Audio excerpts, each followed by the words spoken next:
and welcome back to another Vibrant Music Teacher Chat. Today we are going to be looking at reading. One of the most basic skills that we can teach to our students, but one that we can go wrong on too, right? Really easily. So there have been many schools of thought when it comes to teaching reading to music students, and today on the show what I'm going to do is take you through what I believe is the best basic structure. I'm not going to talk about a method book. I mean, I can refer to method books, but I'm not going to dive into a specific method. I'm not that prescriptive. This is a basic structure that you can use to teach reading to your students that I believe works. Then we're going to look at the most common mistakes that I see from teachers when it comes to teaching reading, and in particular the mistakes that I see, or the holes in the knowledge that I see coming through from transfer students who come to me and who come to many other teachers as well. And then finally, we are going to look at intermediate and advanced students and how we keep developing that reading as they progress through. So let's get started.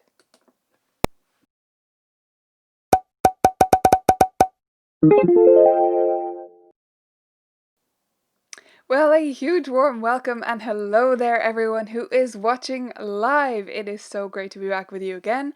I see Juliet is here, Lisa, Cindy, Kelly, Morgan, Teresa, great to see you, Laurie, Fiona, Kathy, Carrie, oh my gosh, Charlotte, Linda is here as well, and Joanna. Awesome. Okay, I'm so delighted to have so many of you joining here live and so many regulars in the chat. But I'm equally delighted to see new people here. So if you are new to us, whether you're watching live or on the replay, please type into the chat, say hi, and let us know that you're new. Say, hey, new over here. First time tuning in, and let us know that you're joining us for the first time, because we love to give an extra warm welcome to those who are new. This chat, this show is all about community spirit, really. And it's about sharing ideas with each other and developing that bond with other teachers that helps you know that you're not alone, that you're not going through this all by yourself on your lonesome, and that's something that we all need right now. So if you are new, say hi, let us know you're new so we can give you an extra warm, fuzzy, glowing welcome. And if you are new, also make sure to subscribe to the channel while you're here if you're interested in tips and ideas to do with music teaching, piano teaching, running a studio, the business side of things, all of that good stuff. We cover all of that here. So today's show is all about reading. And this is part of a sort of series we're doing that is based on the Teacher Tracker, which is a new feature that we have released inside Vibrant Music Teaching. So the Teacher Tracker is a way of keeping track of your professional development as a teacher. Each week we're going to be looking at one of the areas that is covered by the Teacher Tracker. So in the Teacher Tracker you set a list that you want to learn, if you haven't experienced this already, within one specific area. So it helps you narrow in, focus in on one area, such as business or any other thing that you want to focus on, and set some tasks for yourself that you want to learn about, get better at, and then improve upon those, and then tackle another area another week. So each week here on the show over the summer, we're going to be looking at one of those areas and sort of zooming out and giving you a foundational perspective so that you can say to yourself, okay, Nicola talked about this one thing on the chat and I don't actually know anything about that and I'm kind of embarrassed about it. Don't be embarrassed, but we can feel that way sometimes. Or, oh, she mentioned this thing, I'm not sure I agree with you, but I want to do more research on it. Or I want to dive deeper into this area that I already do to make it better. I want to learn a new game to do with this, that kind of thing. So it's about giving you an overall bird's eye view perspective so that you can then later dive into each area. The other thing we do on the show is website reviews, and I have 2 sites lined up today. I actually posted earlier today over in our Facebook group, Vibrant Music Studio Teachers. Just a couple of hours ago I posted and said, does anyone want me to review their website on the show, because I didn't have someone lined up. And I got quite a few responses within just those couple of hours. So I think what I'm going to do is I'm going to pin that post in the group, meaning it'll stay up the top. And if at any stage you want to add your site to be reviewed on the show, just add it to that one post. I'll keep that as a list and I'll choose at random 1 or 2 websites each week. I think we're going to get through 2 today. Sometimes it's only 1. So I've got 2 opened up and ready to dive into. Okay, so reading. Tell me about your struggles when it comes to teaching reading. We've got some great comments coming in already. Morgan, for example, is saying one adult violin student who still tends to read one note at a time. I constantly work to get her to look at 1 or 2 measures or a phrase. That's a great point, Morgan, and definitely happens more frequently with adult students where they really want to work out each individual note, which is really inefficient. And we can talk more about that today for sure. Joanna said, I have one student that transferred to me that stops and starts reading one bar again and again, and I have to remind him to read ahead and to read intervals. For sure, that can be challenging with transfer students who learned another way as well. That's another good point from Teresa. I struggle with the few students who have difficulty understanding reading right, yet descending in the bass clef. So basically associating up and down, Teresa, yeah. Up on the piano is right on the piano, down is left, and you're reading left to right on the page. I was about to say that backwards. I was about to say right to left. You're reading across the page that way, and all of those associations and the up and down on the staff. That's definitely one of the core things that we need to get across to students in the beginning stages. And another one from Cindy. That's another area we're going to dive into. So my major issue with students is relating the notes on the page to the exact key it represents. So a C is not always a middle C. Cindy, that's something I call octave disorientation. And we can talk about that later for sure as well. What are the basics though when it comes to teaching reading? How should we do it? I'm not going to claim to have all the answers here, but I do think there is a foundational system, a 3-step process that is a basic core of teaching reading that develops well over the long term. So in my view, what we should start with, the very first thing, should be landmark notes, meaning just a few notes on the staff. Not the whole thing, not face Jibbity F and AC, not every good boy deserves fruit, and not actually intervals, very, very first. We should start with just a few landmark notes. Personally, I start with treble G and bass F, just those. Once my students are comfortable with that, I'll add bass C and middle C. Once they get that, we'll add treble C, and then I'll stick at that for quite a while, and then eventually go out a little bit further from there. You can let me know in the chat if that's what you do, or if you choose different landmark notes, or if you're not into landmark notes at all. There's no shame here. It's all about exploring ideas. But this is what works for me. So those 2 landmark notes to start with, then add a couple more C's, and then stick with that for a while, then add 1 more C, and then stick with that for quite a while. That's where I fall when it comes to landmark notes. Now I'm teaching the landmark notes to my students in this way right at the start of their studies. So not while they're learning them on the staff is what I want to say.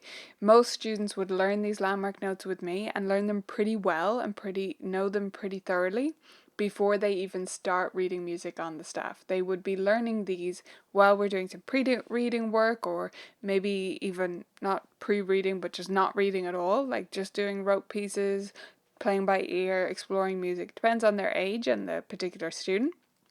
But I would be definitely getting ahead of the staff in some way with these landmark notes. With an older student, maybe only a lesson or 2, but with a younger student, several months of working on the landmark notes and getting comfortable with those. Let me know if you agree with me there, if you disagree with me, totally open to different opinions as well.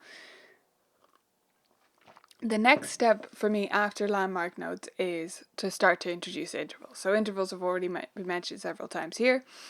And intervallic reading really is the most efficient. If you're not familiar with what we mean by intervallic reading, it means that you're not thinking or not attempting to think, okay, I'm going to play an A, and then the next note is a C, and then the next note is a B. You're thinking and you're learning notes in terms of, okay, the first note is A, then I'm going to skip up or third up, step down or second down, and thinking in that way. So you're thinking in the patterns. Because really, most of us as teachers, most of us read that way. We don't think, and I have met some people who say they do, which is fine, but most of us don't think in that way, in note names. And yet we were taught that way, most of us. I certainly was.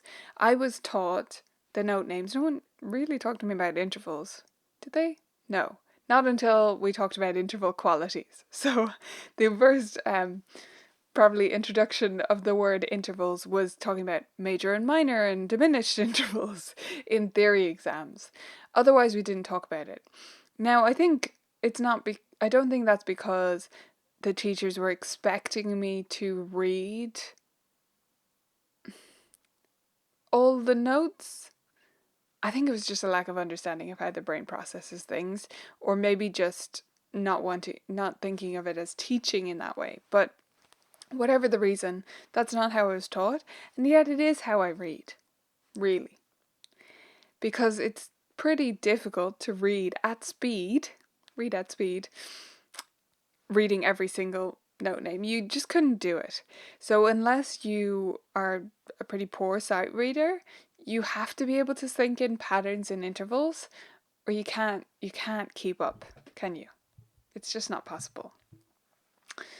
So that is how most of us read, and yet it's maybe not how we were taught. And I think it's more efficient to skip all the muddling around with note names in the beginning, just go for a few landmark notes, and then go straight on to intervals and play loads of games to do with intervals and get your students really comfortable with that and have them read in that way for quite a while. So they only know a couple of notes. Maybe they figure out themselves how to work out other note names, but they really only know a couple thoroughly. And then from there, they're going to read the others just by counting up and down, looking at the patterns. And then, once they're really good at that, pretty comfortable with that, at least reading seconds and thirds fairly reliably, then we can talk about the note names across the whole staff. And that's when we can do note name drilling and all that good stuff to make sure they know the notes really well. Because it is important to eventually be able to recognize all of the notes. And this is where I often get pushback from teachers, actually. They email me and they say, yeah, but I get what you're saying, but I just, don't I need them to know their notes? Don't I need them to know their notes? They need to be able to recognize them? Don't I? And really, when they say things like this, when teachers get in touch with me and say things like this, what I hear behind it is, I'm not comfortable with this because it's so foreign. So I feel like I'm delaying something important. But I'm always the one to just ask why. Why is it important? It is important eventually, but it's mostly important so that you know your starting notes, or that if there's a big jump, you can quickly figure out where you are, right? And that doesn't come into their reading work for quite a while. Does it? Hit the like button if you agree with me. Hit the like button if you think similarly to me. If you think we can delay those note naming drills and all of that stuff until that little bit later on. I'm not talking about forever. I'm just talking about until students know a few landmark notes and can read seconds and thirds comfortably. I'm not going to talk to them about the rest of the note names or do any flashcards or that kind of thing. Let me know what you think. Teresa said she agrees with me, reading intervallic was assumed when I learned. Yeah, and in some ways it's tempting to think, okay, well, I got through that, so it obviously worked fine, like I figured it out. But I don't think I figured it out as efficiently. You can let me know what you think, Teresa. Would you have learned a little bit faster how to read if it wasn't implicit, if it was specifically taught to you? I think I would have. I really do. I remember muddling through mnemonics for ages. Like I remember secretly doing all cows eat grass in my head for the bass clef because I learned from John Thompson and the bass clef wasn't really at least I think so anyway. I think it was middle C position and then a lot of right hand. And so I wasn't at all comfortable with the left hand notes or the bass clef notes for a long time. And I remember doing all Casey Grass like a lot and secretly doing it in my head and trying to do it as quickly as possible because I knew my teacher would think that I should already know the notes and shouldn't be using the mnemonics. So I was like embarrassed about it. But if I just knew the power of intervals, right, earlier on, I think I would have been much better off.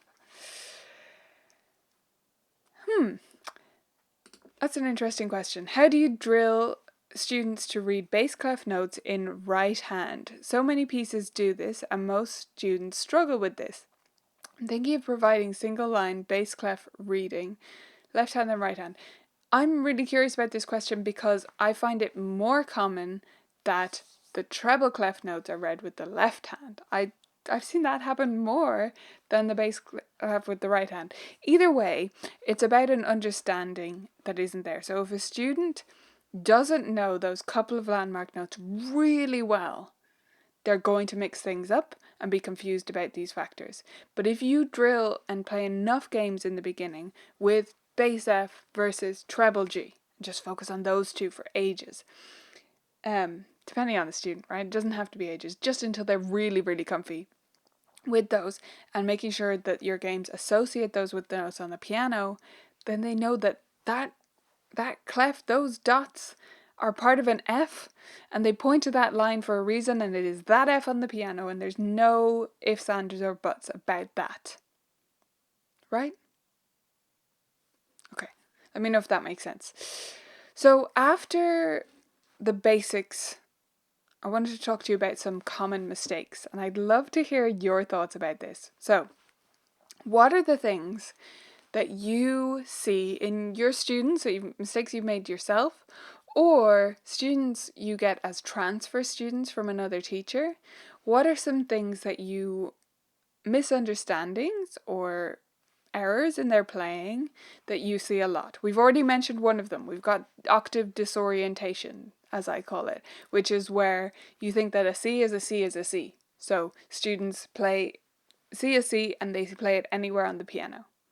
This happens most commonly, I find, when students have been learning on a keyboard that is fewer than 88 keys.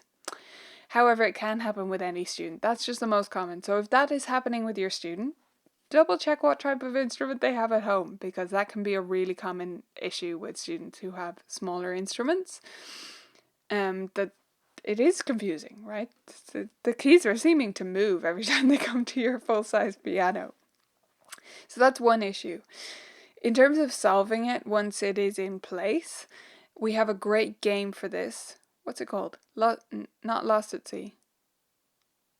Sea Race. Yeah, that's right. Sea Race. If you look up Sea Race, if you remember, this is great for this. It's about associating the different Cs with the spots on the piano, so it has them directly playing them on the piano. But basically, when it comes to octaves, I come back to the Cs for that. Just as a grounding point. It really doesn't matter whether you use all C's or all F's or something, but C's are just handy. So that they know low C, bass C, middle C, treble C, high C. That they can know those landmark notes and can identify them on the piano. And anytime they're then getting confuzzled about where they should play, I don't answer them. So they say, is this the right spot or is it this F that I'm starting on? And I say, okay, well, what's the closest C on the staff? Where is that C on the piano? Are you correctly located based on where that is? And just talk them through that process. So that's the best solution I've found for that. Let me know what other issues you guys have seen with transfer students or students you've had for a while that just have misunderstood something or you've maybe missed a step. We all do it from time to time. Sabrina, I have transfer students who are playing at a level higher than their reading. How do I get them to back it up without discouraging them? Okay, first thing I would ask you, Sabrina, is their age. If they are oldish, meaning if they're at an age where they can understand this, let's say 10 and over, I would just be straight with them and just say, listen, you're great at this, you're awesome at that. Your reading is maybe a little bit of a challenge at the moment, and that's just based on how you've been learning so far. At this stage, it'd be really good to take a look at your reading and make it a bit easier for you. So, wording it as if, well, we've gotten to this stage now, and so let's tackle this whole reading thing, rather than saying your other teacher did it wrong, or rather than saying you're weak in this area. You don't have to say either of those things. You can just say, at this stage of your studies, we really want to get solid with these reading skills. Here's how I think we should do it. Here's why I think reading is so important, and make sure you have that discussion with them, an open discussion about reading and why we do it and why it's important and how you're going to help them improve it. Then set aside just 5 minutes of their lesson time to work on that. So if you have to take them back to like beginner reading exercises, just 5 minutes of the lesson time to do that, and then let them learn the way they've been learning, which is probably by rote or by ear, for their other pieces, and do other stuff that they already love doing and are happy doing for the rest of their lesson. Yes, it's not ideal for you, might not feel it's ideal for them to learn the pieces that way. You might prefer them to be reading those, but you have to find a balance there. So that would tend to be my approach, Sabrina, for that. Okay. Just checking for any other comments. Teresa, thank you for that. I love that one too. It's so handy for those students with octave disorientation. C-Race is great for that. Yeah.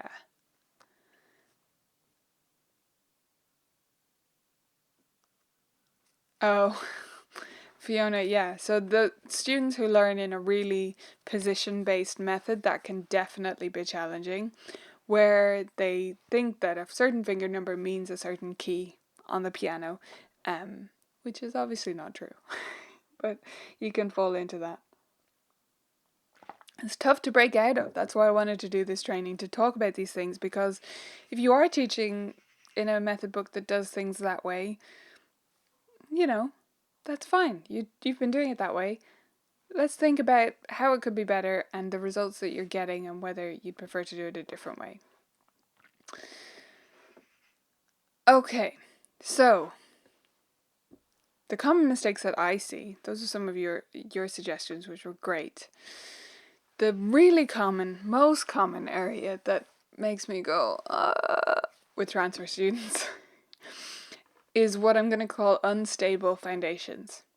And it's something I've gotten very good at fixing, because I've taken on quite a few transfer students who have these unstable foundations. But what I mean by them is, number one, these are the misunderstandings that they have that happened way back at the beginning, okay? So their foundational concepts, the student has gone through years of lessons, now we're here, and this is coming back to bite you. Because it wasn't picked up in the beginning, wasn't taught thoroughly in the beginning, and now it's a big problem, and it's threatening to make this student quit in a lot of cases. So the first one is up and down. Teresa mentioned this earlier. Up and down on the staff, and left and right on the piano. I said that backwards, but you get the idea. Up and down, and left and right. So many students actually have misunderstood this, and their teacher didn't pick it up, or they told them, but it didn't stick because they didn't do any reinforcement, and now we're at a stage where they just don't get it, and music reading seems baffling to them. And that's not how I ever want students to feel, because music reading is actually one of the simplest forms of, notation or language, written language, that there is. It's actually an extremely simple system. It's way easier than reading English. And yet, if they've misunderstood that foundational concept, up and down being right and left, it's so hard to go back and fix this, and we have to do lots of games and lots of drilling, and we do get there. But if you just teach that right at the beginning and make sure it's there, keep checking in on these things in the beginning months, and it will pay dividends down the road for you or a teacher that they transfer to. The next one that's like this is steps and skips, or seconds and thirds, and we talked about intervals earlier, so I won't harp on about it, but that is a huge one for me. If students don't see the difference between steps and skips, well, they're definitely not going to see the difference between fourths and fifths, and on from there. And they fall into a trap where the only way for them to read music is to figure out the note names. And if they don't get to grips with those patterns, they're never really going to sight read efficiently. The next one is probably my biggest pet peeve is the wrong word, but frustration for sure. Because I think it sounds so silly to a lot of teachers that they don't take the time to teach it. But it's just so crucial. And that is keyboard geography. The amount of transfer students I get who haven't learned the piano keys. Sorry, got angry there. But seriously, why are we not teaching this properly? We're just assuming that kids can figure it out. That you can say, oh, the piano keys are A to G and start at the bottom and blah blah blah. Some kids will, and that's why you get away with it, and they'll figure out a way to navigate. They'll notice that all C's look like this or whatever, and they'll navigate from there, and eventually they'll learn the piano keys. But you are massively disadvantaging those kids who don't come up with a system by themselves.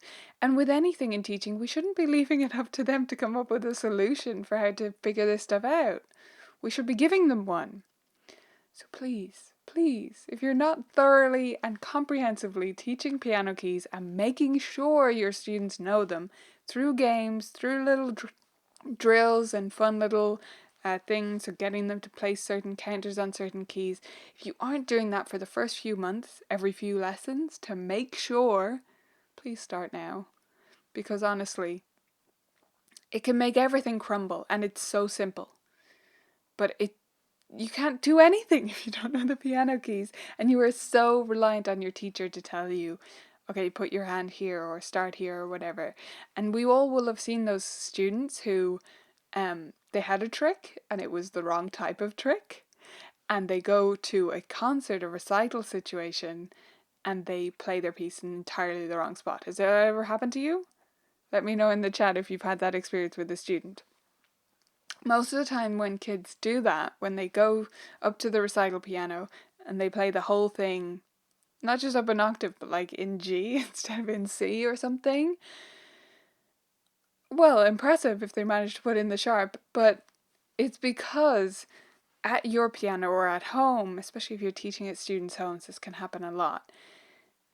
They have some trick that doesn't work everywhere, such as they remember that this button lines up with middle C. Do you know what I mean? Like on a digital piano. I keep looking over there because I'm looking at mine for an example, but it would be like this particular button lines up with this note, and so they use that as their way to navigate.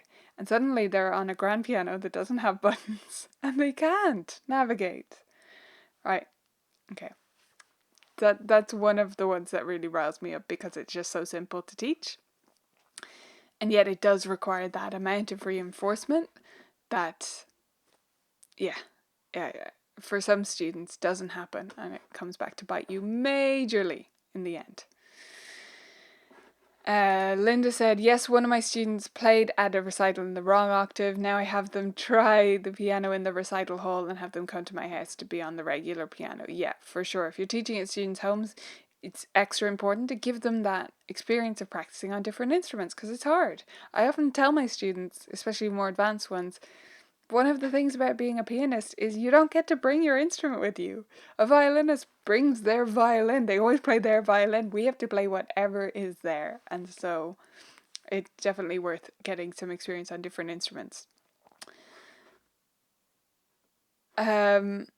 Kelly said yes once, despite months of games and drilling. I had no idea she still didn't get which key was which. It was painful. Yeah, sometimes we can't, we do our best, and still these things don't get through, but that's even more reason to do as much drilling as we can of those foundational things. Okay, so teach those things and come back to them often. I've one more of those to share with you actually, and that is finger numbers. This is less frequent. I don't find as many students who don't really know their finger numbers, but I have seen it happen where a student has gotten quite far ahead and actually they're not really confident.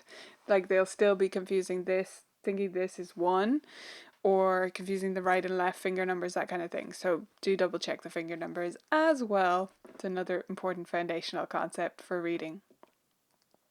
Some other common mistakes I see are about drilling notes too soon. So I see, as we've talked about already, I don't believe in drilling all the note names and doing all those drills too early. I do believe in doing those. I have the 60-second challenge to motivate my students to get really awesome and fast at naming all these notes, but that comes later. Landmark notes are first and intervals are first because then they understand the structure and their scaffolding, they have that scaffolding to put the note names on top of. They're not just isolated things that they're learning by rote in the way that you would mean that in a classroom. They're actually putting that on top of a foundational structure where they understand how the staff works and have systems for figuring stuff out even if they don't know one particular note. Okay? Another mistake I see a lot in this country, not to be too negative on Ireland, it's not just here, it's in the UK as well and in Australia, I know, and to some degree in Canada, which is that they're not doing enough pieces. And the reason I mention those countries is often this happens because they're doing exams.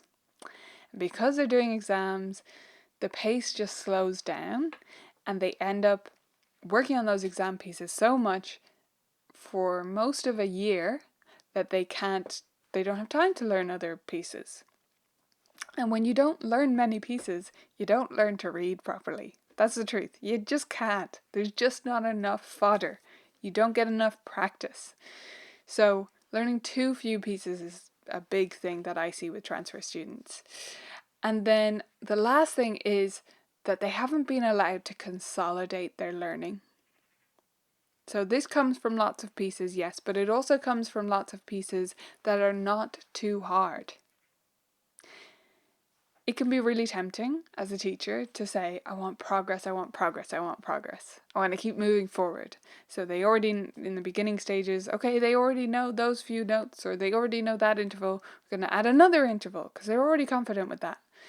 But we have to let students live in their competency level at certain stages so that they really consolidate all that learning, feel confident that they can read at that level and can do it independently. And then they can add another concept. And this doesn't have to be, okay, stick here and then stick here, right? It doesn't have to be that linear, but making sure that students have enough pieces that they're learning that they really already know how to do and aren't introducing a new concept is really important. And this is where, yes, a great method book will be built to have that inbuilt into it, but we need to continue that as they move on beyond method books as well.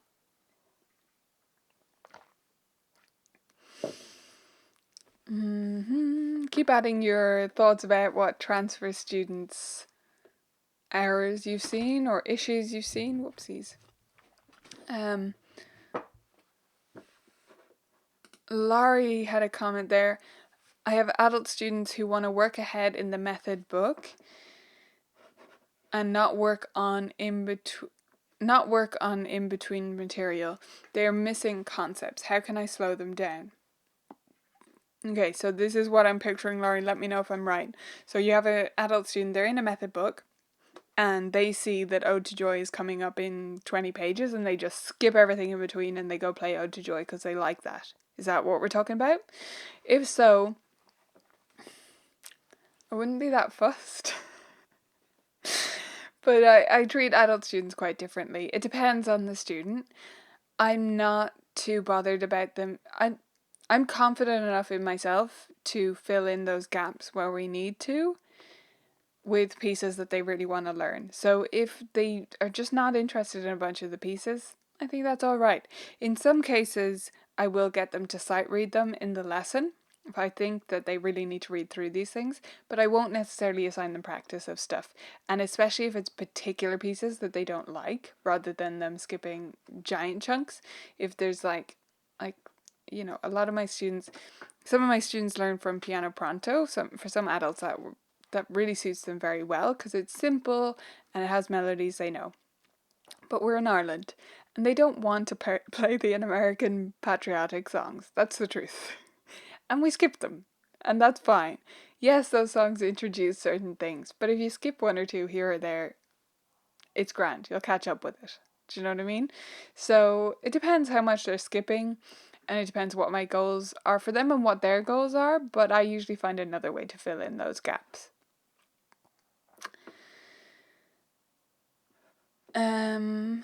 Great stuff.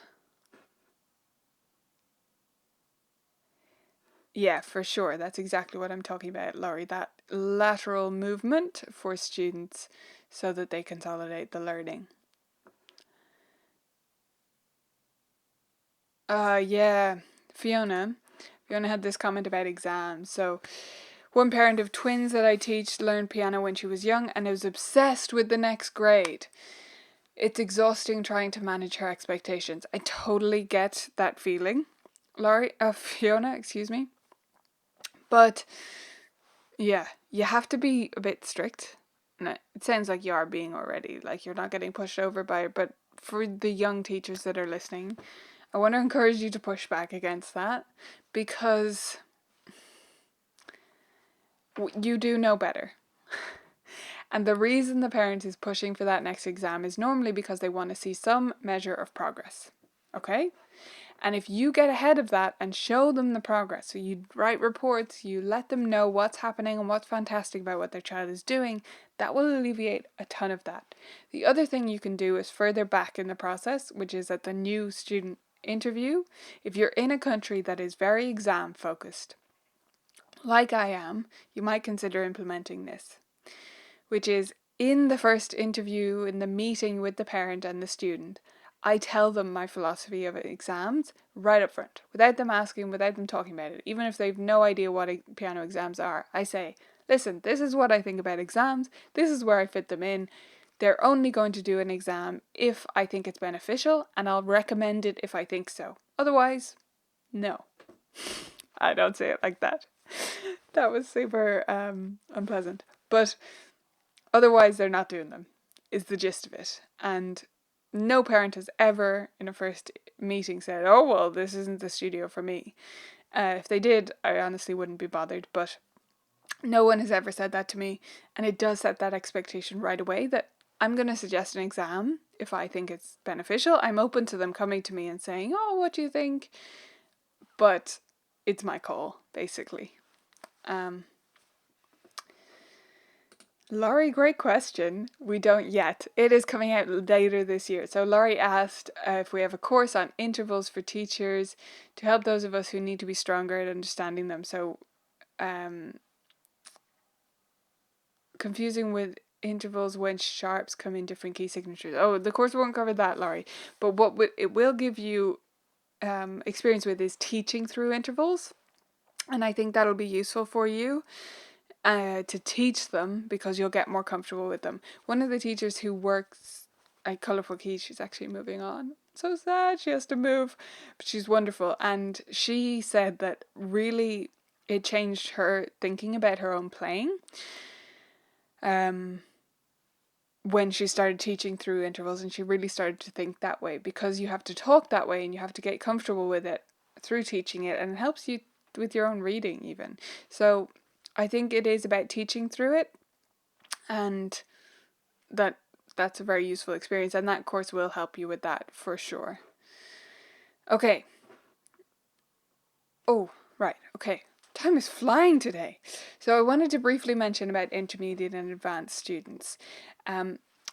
once your students are moving into those upper levels and developing their reading and they have those foundational skills, so that's already happened, developing their reading for me is all about them still learning enough repertoire. I've already talked about that, but it becomes doubly important and harder to maintain the further up they go. So I want to encourage you to have lots of repertoire for your students at different levels all the time. To make this work, you have to make sure to find stuff that they're going to want to play. So maybe their easier level stuff, if they're inclined towards learning big, challenging things, if they find that fun, which is great, or they want to do exams, great. Their easier stuff should be something that they're also passionate about in a different way. So for example, maybe they have an easier book which is all a particular artist that they love, right? Or a particular different genre of music, or maybe they're someone who likes to just have quick studies that they don't play again and they just sight read through them. You have to find what works for your student, but the essential element is just keeping a variety of levels and genres throughout so that they experience these different patterns and keep building up that inner library that they're used to seeing all these different shapes and patterns. Does that make sense?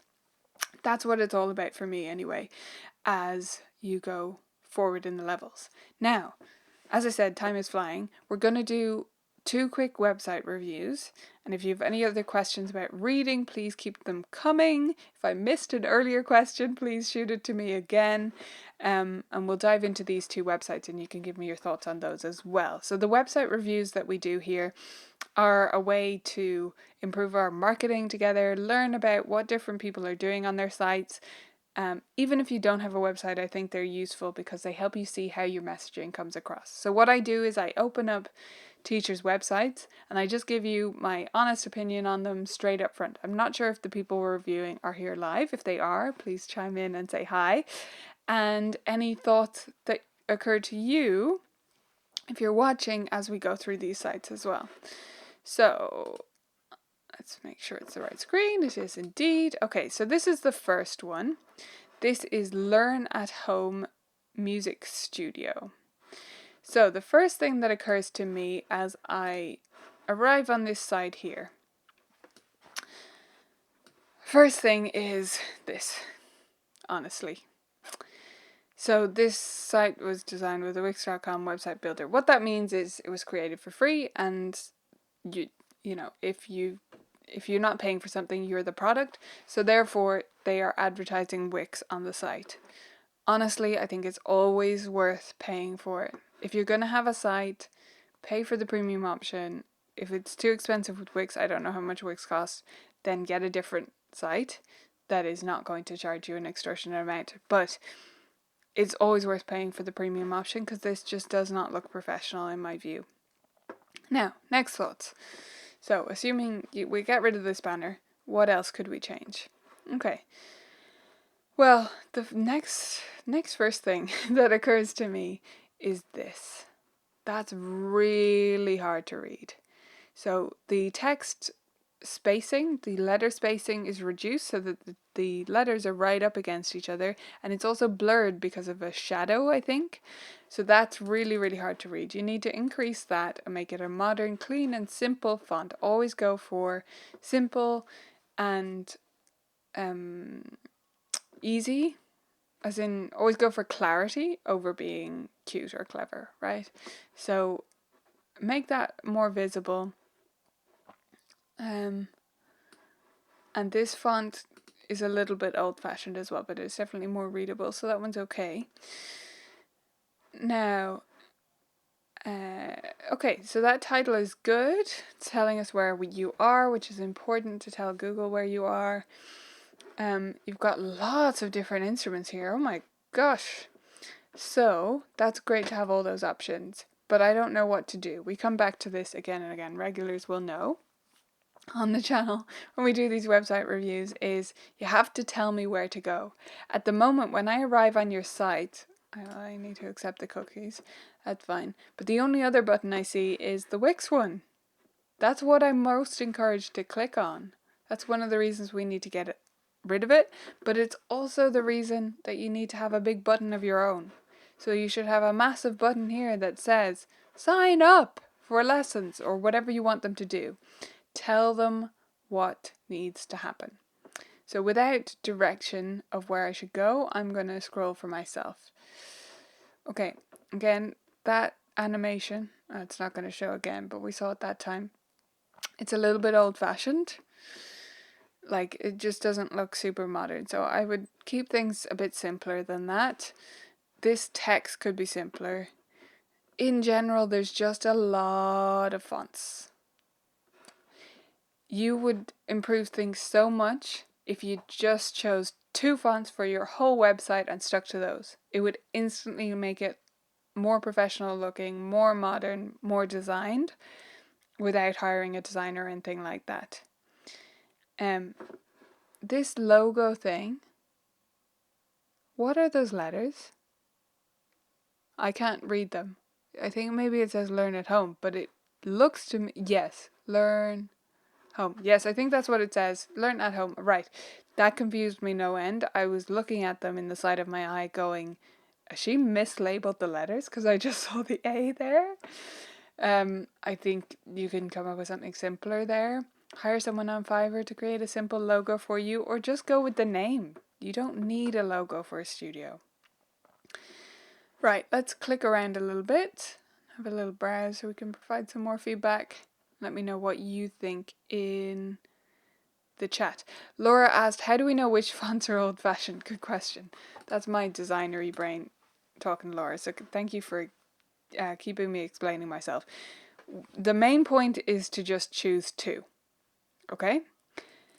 The second guideline I'll give you is simple is better. So this font is not actually old-fashioned. It's just a little bit hard to read.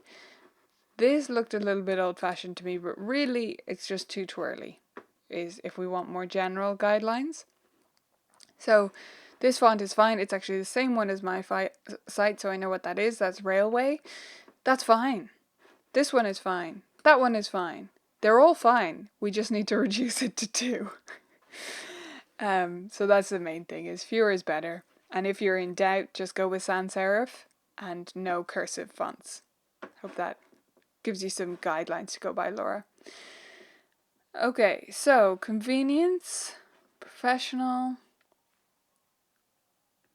Okay, this content is okay. The main thing I'm going to leave you with to improve this site is the fonts and the button. If you just do those 2 things, it will make a massive difference. You've already got all this info about the instruments, you've got the fees here, you've got a sign up form of some sort, you've got everything going on. Just simplify it. Just choose 2 fonts, put big buttons on every page that tell us where to sign up, and it will massively improve your website. Yes, Sabrina, very technical word, twirly, yes. Handwritten or cursive would be slightly more technical way to say it. Okay, so I hope that helps and that was useful for those watching and for the studio owner here. Next one we're going to look at is Cathy O'Donnell's studio, cathyo'donnellmusic.com, and this one is a completely different appearance, so it's going to give us a different flavour to look at. Now, so the first thing I will say about this site, and okay, before I continue, can I just say to both of these people, thank you for sharing your websites with us. I hope I don't sound too nitpicky.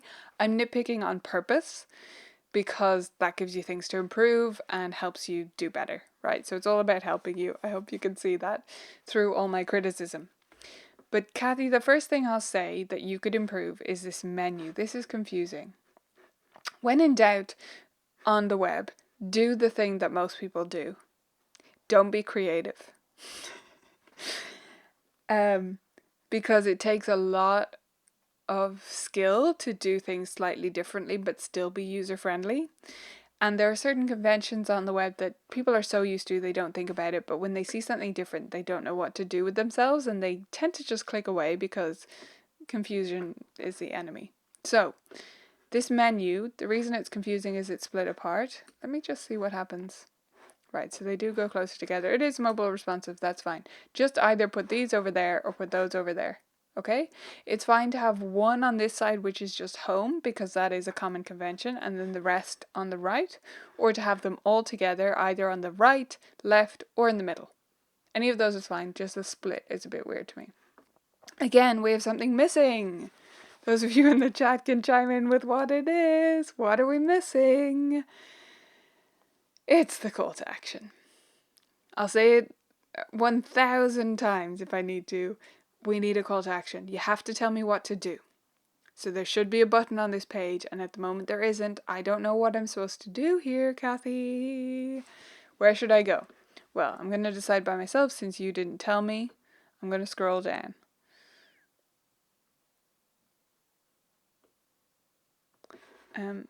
Just watch your capital letters there, that they are accurate. Oh, whoa, that font is big. Can we reduce that? The content here is all good. Again, just standardize things. Okay, we've had 3 fonts now. Yeah, just standardize your fonts and sizes. You need a header font and a main font, and you need to stick to them and have a few sizes that you use consistently throughout your site. Everything else there looks good. The content is good, Kathy. I'm going to take a look at the lessons page quickly.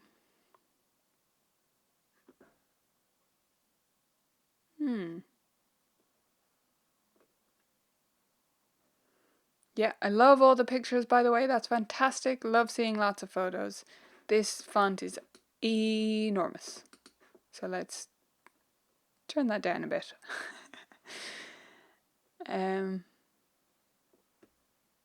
Yeah, I'm not sure about the word studio being capitalized everywhere. I don't think that's great.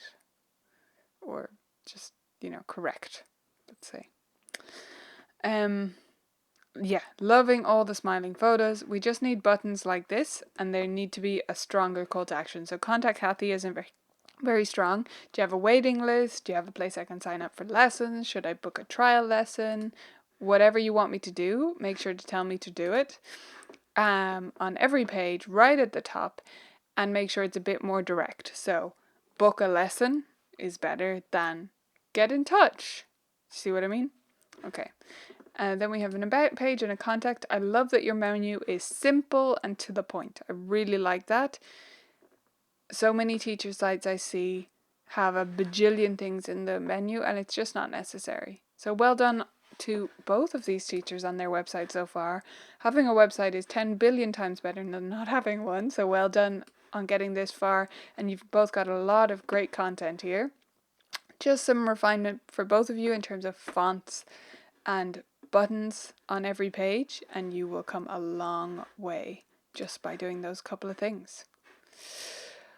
Alrighty, so I hope we've all enjoyed this dive into reading and those 2 website reviews, and that you'll join me again next week.